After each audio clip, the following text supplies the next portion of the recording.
if you're an infrastructure owner, there's some funds that are already flowing. It may not be called the Infrastructure Investment and Jobs Act, but there are two funding mechanisms that already started to flow, and that's setting a timing precedence for IIJA. So let's unpack that. The first one is the ARPA fund, which is the American Rescue Plan Act. That funded $1.9 trillion of emergency relief funds. And that process was primarily for the care, COVID response, and other things that were needed, but it did have set-asides specifically to infrastructure. So ARPA began to introduce funding in the areas of water, wastewater, and broadband infrastructure.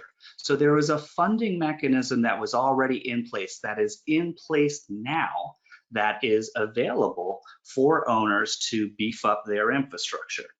There's also the FAST Act, which is Fixing America's Surface Transportation. That's a reauthorization. And what that did was extend an existing act, and that happened this year for $476 billion, primarily in the areas of roads and bridges.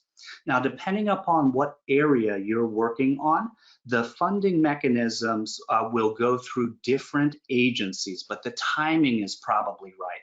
So if we went back and looked at ARPA as an example, what we found is that ARPA actually went to this to another funding mechanism at the state level. So it was authorized at ARPA, then it went to a state, which is the State and Local Fiscal Recovery Agency, and then it flowed to regional municipalities, counties, and others. That process from start to finish basically started in March. It was signed, and then the guidance was established in May of 2021. Then requests were offered. So 2-month process from signing to the availability to make requests was about a 2-month time frame for the first tranche, is what they called it. So then second levels of tranches happened in June. So there was one tranche that went through in May, then another one that went in June, and the money is flowing. Now, that particular regulation actually has a deadline.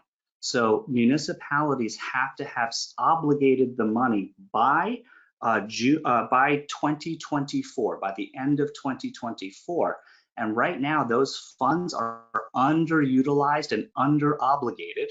However, we are seeing infrastructure owners, local counties, municipalities, streets and roads divisions to release projects. So we